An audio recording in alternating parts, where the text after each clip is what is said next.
Hey guys, today I will explain how to set up your payments on Shopify. This process is simple and easy. The first thing is head over to your store.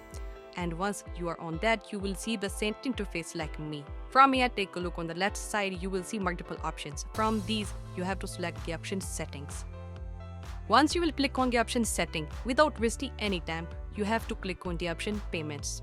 And before tapping on the option add a payment method, I just want to tell you one another thing, and that is this one is the supported payment method which are approved by Shopify.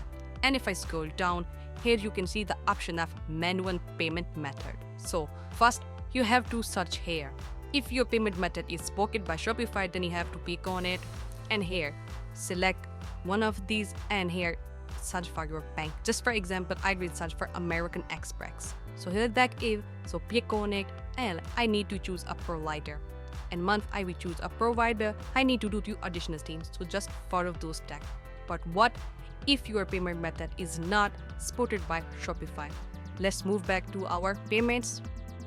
Now scroll down and here tap on the option manual payment method. Click on it. Here what you have to do, create custom payment method, bank deposit, money order or cash on delivery. From here you have to choose what you want. Just for example, I will choose this option bank deposit. Here I need to enter some additional details about my bank. You can see it displayed to customer when they are choosing a payment method. And this one is payment instructions. Here you can add the instructions and click on the option activate bank deposit. Then your customer will see this and it was the way by which you can do it quickly.